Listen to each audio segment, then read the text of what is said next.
At the end of this week's Parshas Behaaloscha, we have the story of Miriam Hanaviyah speaking Lashon Hara about Moshe Rabbeinu. And at the beginning of next week's Parsha, which is Parshas Shlach, the first Rashi asks, why do we speak about the Meraglim right after the Parsha of Miriam? Why are these two Parshas adjacent to each other?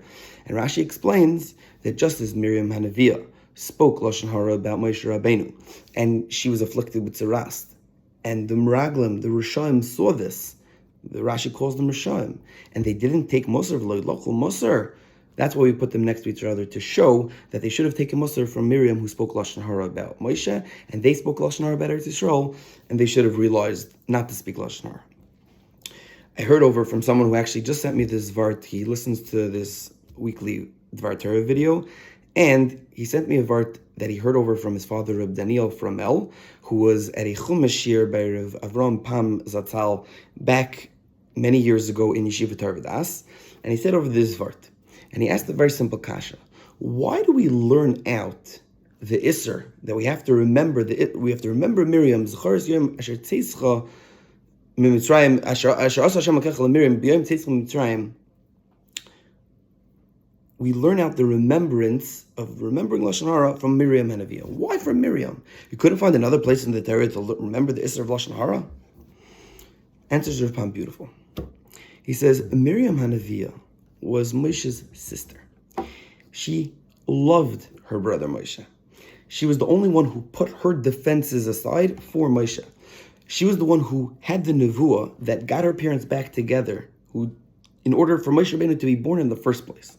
And once he was born, and Moshe's parents put him on the river, she stayed and watched, and she sacrificed her life for his, that she may get caught. And she was the one who even went into Paro's house to be able to tell Basia how she should be able to nourish Moshe Rabbeinu when he was a child. He wasn't taking milk from any Goyish woman. That far it went that Miriam is obviously the person that had Moshe's best interests at mind, at heart, and wanted the best for him. And yet, Rav Pam explains that Miriam had even said this specific thing about what the Lashon Hara she had spoken about Moshe Rabbeinu, that he had married an Isha Kushis. She had said it to him himself, but this time, says Rav Pam, she said it behind his back.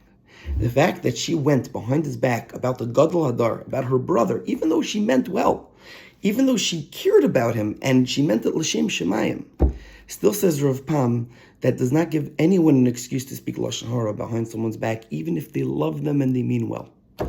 Says Rav Pam, and this is part of the Zohar that also says that the Meraglim also meant L'Shem Shemayim. This is the connection. The fact that the Meraglim wanted really to stay with Moshe Rabbeinu for another 40 years, as there says. They didn't want to go into Eretz Yisrael. They couldn't handle the Kedusha. They felt that it was too much for them. So they meant L'Shem Shemayim. They meant well. But at the end of the day, they spoke Lashon Hara about Eretz Yisrael, about a land that was ours, that HaKadosh Baruch Hu gave us.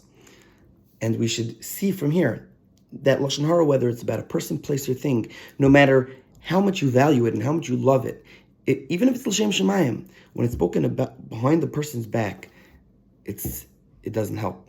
And it's the worst thing. And this is why we remember the Isser of Lashon Hara from Miriam Hanaviyah.